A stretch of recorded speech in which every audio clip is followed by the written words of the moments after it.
Ucapkan puji syukur kehadirat Tuhan Yang Maha Esa, berkat rahmat dan karunia-Nya kita masih diberikan kesempatan untuk hadir dan berkumpul dalam agenda gelar wicara sesi 1 dalam menyemarakan acara Puncak Festival Kurikulum Merdeka 2024.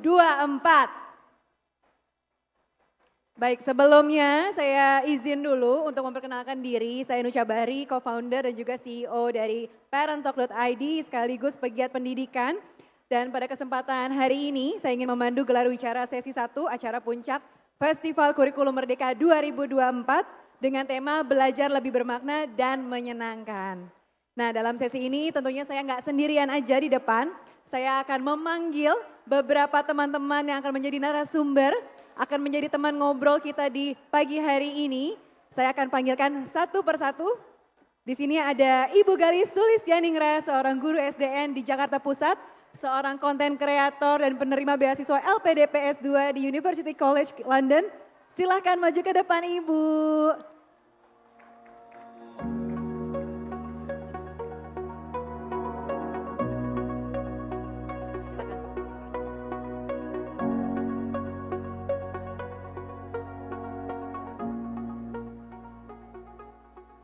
Oke, untuk selanjutnya kita panggilkan Bapak Stefanus Padeng dari SDI Pelibaler, Kabupaten Sika, Nusa Tenggara Timur, peserta terpilih potret cerita kurikulum merdeka dari kategori pendidik dan tenaga kependidikan.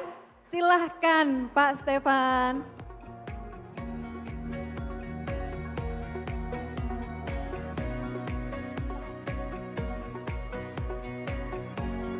Baik, untuk selanjutnya kita panggilkan Ibu Sri Mayawati dari SLB Negeri Lahat, Kabupaten Lahat, Sumatera Selatan, peserta terpilih potret cerita kurikulum merdeka dari kategori orang tua. Silahkan Ibu.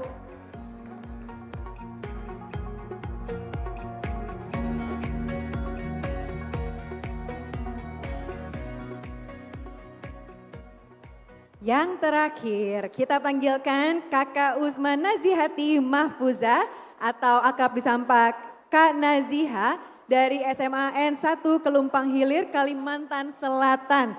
Peserta terpilih potret cerita kurikulum merdeka dari kategori peserta didik. Silahkan.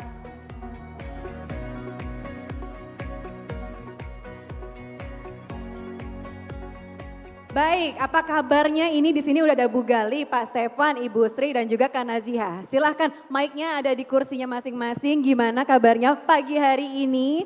Pak Stefan gimana datang jauh-jauh kabarnya? Ya, baik Bu, walaupun agak lelah sih, tapi ya luar biasa akhirnya bisa hadir di sini. Iya, kalau Ibu Sri gimana? Oke, boleh minta tepuk tangan untuk keempat narasumber kita. Yeay, oke. Sebagai informasi teman-teman, potret cerita merupakan sebuah ruang berbagi dan belajar mengenai pembelajaran dengan kurikulum merdeka. Melalui unggah karya berupa foto dan juga video tentang pembelajaran sesuai dengan kebutuhan murid dan kondisi satuan pendidikan. Dari 40.000 lebih karya yang masuk, tadi disebutkan juga ya di pojok sebelah sana ada 46 karya terpilih yang dapat disimak di walking gallery atau di booth yang ada di dekat pintu keluar ya. Dan sebenarnya setelah ini kita akan mengulik lebih dalam lagi aktivitas apa sih yang dilakukan gitu ya dalam mengimplementasikan kurikulum merdeka. Nah ini sebuah kesempatan yang luar biasa langka juga gitu. Untuk pagi hari ini kita bisa berkumpul bersama dengan para narasumber yang inspiratif ya kan. Dan harapannya dapat menjadi ajang refleksi juga dan motivasi buat kita semua terkait dengan implementasi kurikulum merdeka untuk mewujudkan pembelajaran berkualitas, menyenangkan dan berpusat pada murid sesuai dengan kondisi satuan pendidikan. Baiklah, ini buat teman-teman juga semuanya baik luring dan juga daring yang hadir. Di akhir sesi kita akan ada sesi tanya jawab. Jadi boleh disimpan dulu pertanyaannya dari sekarang. Nanti tinggal siapkan tunjuk tangan dan atau mungkin menuliskan pertanyaannya gitu ya. Ditunggu sampai akhir acara kita. Bisa dikasih gambaran atau deskripsi tentang kurikulum merdeka dalam satu kata aja. Mungkin boleh ke Pak Stefanus nih. Pak Stefan, kalau dari Pak Stefan sendiri menggambarkan satu kata dari kurikulum merdeka itu seperti apa Pak? Bebas. Bebas tapi terarah. Nah, di sini murid dapat belajar sesuai dengan kebutuhan belajarnya. Itu dari saya. Oke, bebas tapi terarah. Baik. Oke, baik. Nah, untuk selanjutnya di sini kita akan melihat juga bagaimana pengalaman dan juga hal yang menarik gitu ya dari hasil karya potret cerita Festival Kurikulum Merdeka 2024 dari Bapak Stefanus Padeng. Nah, silahkan kita lihat videonya bersama-sama.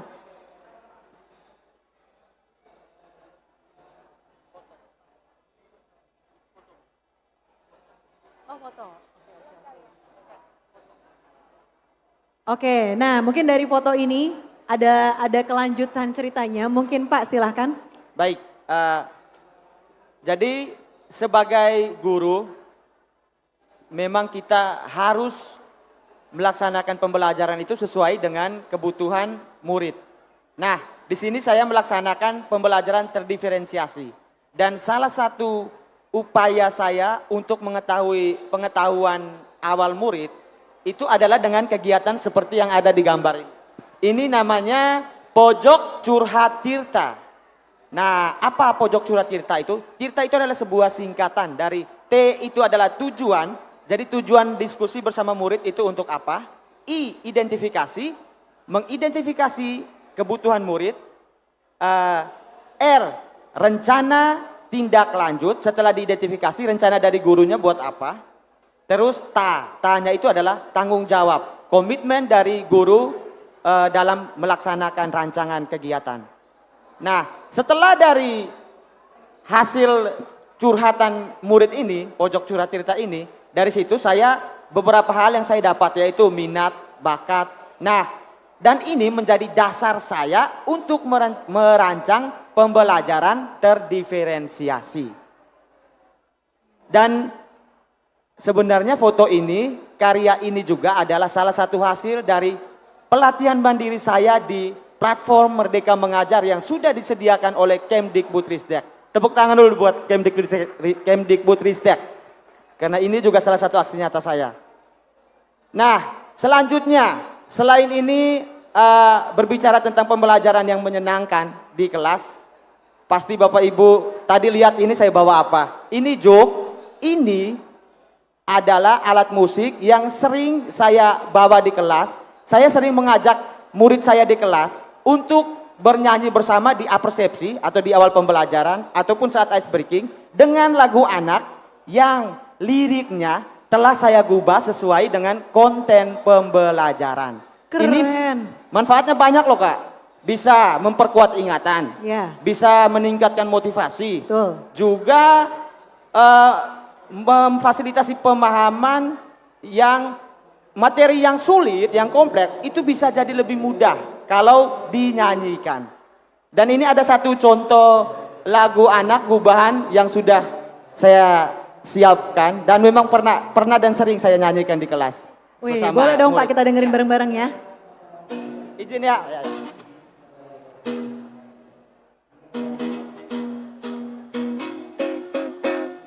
Ayo kawan, ayo kita belajar mengenal nilai tempat suatu bilangan. Ada satuan, puluhan dan ratusan, ribuan juga puluhan ribu. Tepuk tangan, tepuk tangan, tepuk tangan. Bergembira sekali lagi. Tepuk tangan. Tepuk tangan, mari siap untuk belajar. Terima kasih. Wah Pak, setiap hari banget nih Pak dinyanyiin murid-muridnya Pak. Udah satu album dong Pak. Tergantung situasi. Biasanya kalau murid-muridnya sudah pada jenuh, itu oke, mari kita berdiri, kita nyanyi-nyanyi biar kembali membangkitkan semangat mereka. Begitu. Wih keren banget, berarti memang sesuai dengan tujuan kurikulum merdeka ya, pembelajaran jadi lebih menyenangkan. Iya benar sekali. Oke selanjutnya mungkin kita bisa langsung lihat aja juga. Atau implementasi dari kurikulum merdeka ini pasti tidak mulus-mulus aja gitu ya. Pasti ada tantangannya, ada challenge-nya. Nah untuk itu mungkin aku pengen tahu juga nih ada pengalaman atau mungkin ada cerita dari Pak Stefanus dan juga Bu Gali gitu ya sebagai seorang pendidik, seperti apa sih yang terjadi di sekolah yang menjadi tantangan mungkin sehari-hari gitu dan bagaimana solusi dari Pak Stefan dan juga Bu Gali di lapangan, silakan. Baik, kalau tantangan di sekolah saya itu menyangkut internet ya Bu. Nah, sekolah saya itu berada di luar perkotaan, di desa, dan butuh 2 jam ke kota. Nah dari situ karena tidak jaringannya kurang stabil itu, baik kami guru maupun murid masih belum maksimal dalam menerapkan pembelajaran yang berbasis teknologi dan bersifat online. Jadi solusinya untuk itu adalah biasanya kalau kami ke kota, segala macam hal yang berurusan online akan kami bereskan di kota. Baik itu mengunduh bahan pelajaran, ataupun di zaman sekarang mengikuti segala macam kegiatan pelatihan yang bersifat daring. Nah, termasuk kegiatan ini pun kalau Zoom misalnya, itu saya harus ke kota. Iya, demi kelancaran. Iya, itu solusinya. Terus, ada manfaat juga, ini yang saya rasakan sebagai guru ya. Nah, di kurikulum Merdeka ini sekaligus mengajak kami para guru harus terus belajar. Jadi secara tidak langsung guru juga menjadi seorang pembelajar sepanjang hayat. Mengapa? Karena guru harus terus memperkaya diri, mempelajari referensi-referensi terkait pembelajaran yang bermakna, yang berpusat pada murid. Nah, itu. Jadi supaya apa? Supaya dia tepat sasaran dalam menerapkan pembelajaran di kelas. Jadi guru juga harus terus belajar, kreatif dan inovasi. Oke, nah ini bukan cuma saya aja yang bertanya, tapi saya memberikan kesempatan buat teman-teman semua yang ingin bertanya kepada ketiga narasumber yang sudah hadir di depan. Mungkin boleh 3 penanya dulu, kalau mau tunjuk tangan boleh, nanti akan dibantu untuk mikrofonnya. Oke, sudah ada 2 penanya dan ada 3. Oke, baik, boleh dibantu di sebelah kiri saya berarti ya teman-teman ada. Nah, boleh berdiri.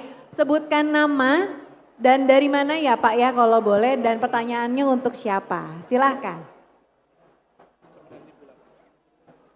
Assalamualaikum warahmatullahi wabarakatuh. Saya Selasi Widasmara dari SMA Negeri 2 Selawi, Kabupaten Tegal. Dengan Pak siapa maaf Pak? Selasi. Selasi, oke. Okay. SMA Negeri 2 Selawi, Kabupaten Tegal, Jawa Tengah. Nah ini mohon izin bertanya, saya tertarik sekali dengan Bapak Stefanus Padeng. Kebetulan kemarin kita sempat bertemu, waktu baru datang nih Pak. Ini fasih bahasa Jawa Bu, beliau fasih bahasa Jawa ini karena lama di Jogja. Oh gitu Pak?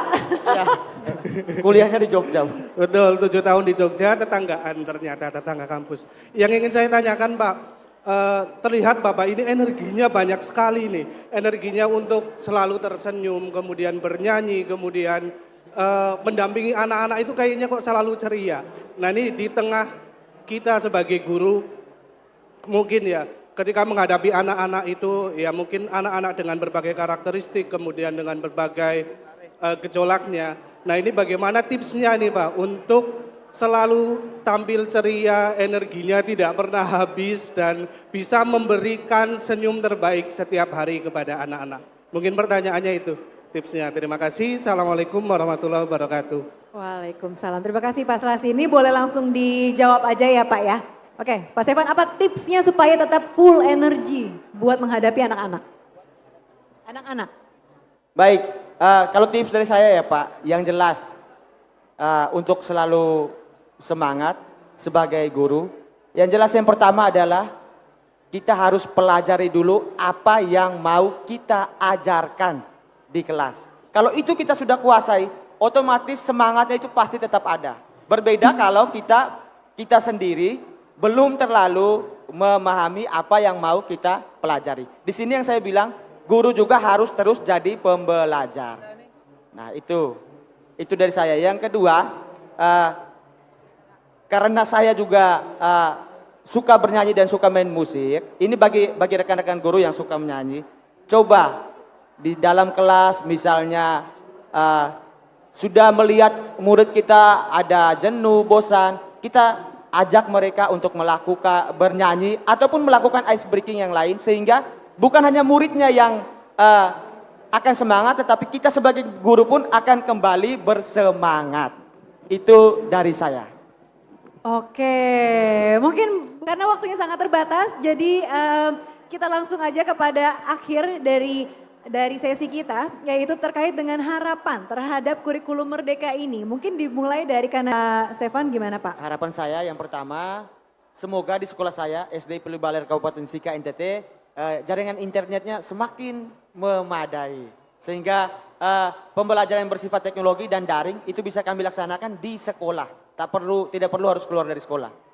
Yang berikut harapan saya bagi guru-guru di zaman sekarang, ayo mari kita terus memperkaya diri, memperbanyak referensi kita sehingga kita dapat menerapkan atau mengimplementasikan pembelajaran yang berkualitas, yang berpusat pada peserta didik di kelas, tentunya sesuai dengan kebutuhan belajar murid dan juga selaras dengan perkembangan zaman.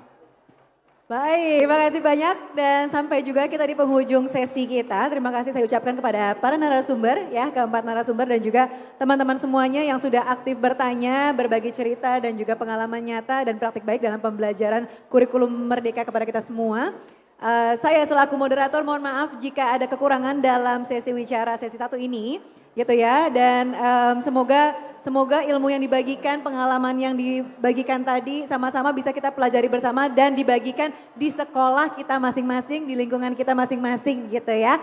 Oke, akhir kata mohon maaf dan wassalamualaikum warahmatullahi wabarakatuh. Om Santi Santi Swasti Om, Namo Buddhaya Rahayu. Saya kembalikan ke MC kita Kak Aldi dan juga Kak Suci. Silahkan. Wah, terima kasih Kak Nucha. Kak Nucha terima kasih. Bagus sekali jadi moderatornya. Ini izin berkenan para narasumber dan moderator. Aldi dan juga pemirsa, saya bisa ngomongnya pemirsa ya. Bapak dan Ibu, adik-adik yang berbahagia, tentunya kita sudah melangkah ke agenda berikutnya. Dan kita lihat di boothnya ramai sekali ya. Ini ada area walking gallery, juga ada panel karya di area penonton. Kita dapat menyimak karya-karya dari para guru, murid, orang tua yang berasal dari berbagai daerah di Indonesia. Melalui kegiatan berbagi praktik nyata, pembelajaran dengan kurikulum Merdeka yaitu potret cerita. Nah, jadi potret cerita ini adalah sebuah aktivitas untuk membuka ruang belajar dan berbagi antara pendidik, peserta didik juga orang tua melalui karya dalam bentuk foto dan juga video tentang pembelajaran nyata dengan kurikulum Merdeka yang telah dibagikan melalui media sosial, dan kegiatan potret cerita ini telah diselenggarakan dari tanggal 22 April hingga 2 Juni 2024. Wow, sudah lama ya? Sudah lama, dan dari kegiatan ini ada 43.000, tolong itu digaris bawahi ya. 43.000? 43.000 karya. Wow, keren banget. Yang telah diunggah oleh para guru, orang tua, dan murid dari berbagai daerah di Indonesia. Dan sore hari ini kita akan menyaksikan pemberian apresiasi kepada 46 karya terpilih. Semangatnya mana nih? Wah, para penerima apresiasi karya terpilih pasti udah gak sabar kan menemani kita berdua di panggung gak sabar ini banget kan? rasanya ya. Oke, baiklah, hadirin yang berbahagia, inilah saat yang kita tunggu-tunggu. Musiknya mana ini ya? Banyak sekali penghargaan yang akan kita bagikan sore hari ini di acara Puncak Festival Kurikulum Merdeka 2024. Dan nantinya nama-nama yang disebutkan sebagai karya terpilih potret cerita kami persilakan langsung naik ke atas panggung. Betul sekali. Dan kita umumkan. Kita ke pinggir kali ya, boleh ya? Boleh, biar nanti para yuk. peserta didik, tenaga pendidik terpilih bisa betul. ada di tengah-tengah panggung ya, Dian. Alright, boleh dimulai ya? Okay. Silakan. Karya. Ya, selanjutnya kita akan mengumumkan karya terpilih potret cerita kurikulum Merdeka kategori pendidik dan tenaga kependidikan sesi 2 berupa karya foto. Langsung saja Furkon Nur Rahman, Jawa Barat. Stefanus Padeng SPD, Nusa Tenggara Timur. Aufa Fitriana, Jawa Tengah. Yesi Meilasari SPD, Jambi. Hidayat, DKI Jakarta. Herni Nopiani SPD Kalimantan Selatan. Untuk itu kami mengundang PLT Direktur Pendidikan Masyarakat dan Pendidikan Khusus Bapak Aswin Widianto untuk menyerahkan hadiah secara simbolis kepada penerima apresiasi karya terpilih kategori pendidik dan tenaga kependidikan berupa karya foto. Ini sudah 12 berarti ya dari 24 penerima apresiasi.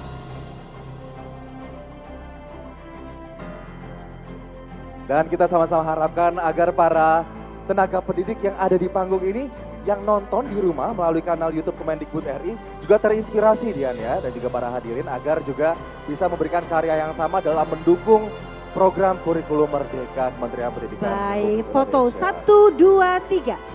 Senyum yang terbaik 1, 2, 3. Baik, terima kasih. Terima kasih Bapak Aswin Widianto dan juga para penerima apresiasi. Ya. Pengawas sekolah dan murid, orang tua, dan juga tentunya dengan kementerian yang ada di pusat, kita bisa menggerakkan perubahan di bidang pendidikan untuk Indonesia Emas. Izinkan saya tutup dengan 2 buah pantun. Nilam ditanam di sebelah ladang semangka, daunnya dipanen sekelompok anak-anak belia. Ayo kita kuatkan implementasi kurikulum Merdeka, pendidikan menyenangkan, Indonesia jadi bahagia. Cabutlah serumpun si pohon nilam, cabut batangnya sampai ke akar. Mari terus saling menggenggam, serentak bergerak, lanjutkan merdeka belajar. Terima kasih, wabillahi taufik wal hidayah, wassalamualaikum warahmatullahi wabarakatuh, Om Santi Santi Santi Om, Rahayu. Baik, terima kasih Bapak Iwan Syahril, Direktur Jenderal Dikdasmen Kemendikbudristek Republik Indonesia atas arahannya untuk senantiasa bergerak bersama tingkatkan kualitas layanan pendidikan secara berkelanjutan dengan kurikulum Merdeka. Kontekstualitas yang sangat inovatif dari kurikulum Merdeka yang diterapkan kepada seluruh daerah di Indonesia dari pelosok sampai kota, dari Sabang sampai Merauke, bisa kita lihat semuanya kristalisasinya di sini. Iya. 43.000 karya potret cerita sudah ada dikirim dan sudah tadi ada 46 orang yang menerima penghargaan. Benar sekali, tadi satu kata yang saya ingat banget dari Pak Apa Iwan dia? tadi. Dengan kurikulum Merdeka kita bisa mencari cara pembelajaran yang relevan. Betul. Dan juga tadi, kalau saya yang paling terngiang adalah alam takambang jadi guru. Jadi kita bisa belajar di mana saja bisa menjadi guru, tidak hanya terbatas di sekolah saja. Setuju begitu. banget. Itulah yang direpresentasikan oleh para pendidik, orang tua murid, dan juga para peserta didik yang hadir pada sore hari ini. Kami ucapkan terima kasih kepada para guru, murid, orang tua, pemerintah daerah, mitra komunitas, seluruh pengunjung Puncak Festival Kurikulum Merdeka, serta juga pemirsa yang menyaksikan melalui live streaming di Puncak Festival Kurikulum Merdeka 2004-2025. Dan mari kita bersama ciptakan pembelajaran berkualitas bagi semua bersama kurikulum Merdeka. Untuk pemirsa, penonton yang menyaksikan siaran langsung melalui kanal YouTube Kemendikbud Republik Indonesia, kami izin untuk pamit undur diri dulu dan sampai jumpa pada kegiatan berikutnya. Oke, masih ada yang seru.